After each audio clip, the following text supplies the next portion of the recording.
তৈরি করতে হয়। পৃথিবীতে আমাদেরকে সময় দেওয়া হয়েছে, এখান থেকে সেই পুঁজিটা অর্জন করে নিয়ে যেতে হবে।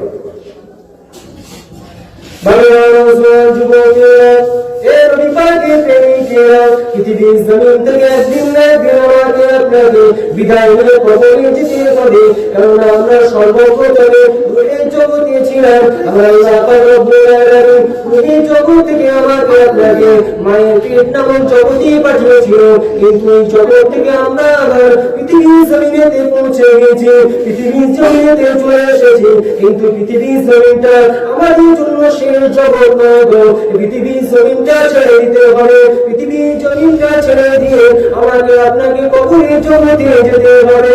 এই যুবকেরা কিন্তু রেখে দাও, কবরটা অত সহজ জায়গা না গো। কবরের ভিতরে যদি শান্তিতে থাকতে যাও, কবরের ভিতরে কিছু কাজ লাগবে যেগুলো আমাকে আপনাকে পৃথিবীর জমিন থেকে করে যেতে হবে।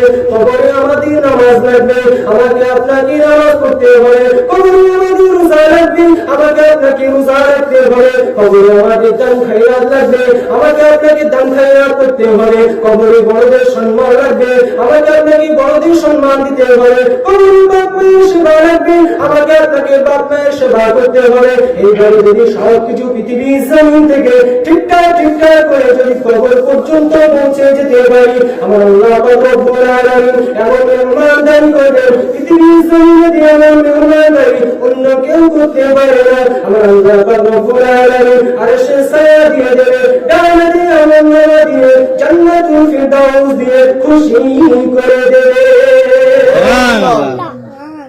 জি, কবরে আমাদের লাগবে এগুলো, পৃথিবীর জমিন থেকে করে যেতে হবে। নিঃশ্বাসের পর বিশ্বাস নাই, যে কোনো মুহূর্তে চলে যেতে পারে। চোখ বন্ধ করে কিন্তু আর উপায় নাই। তাই আমার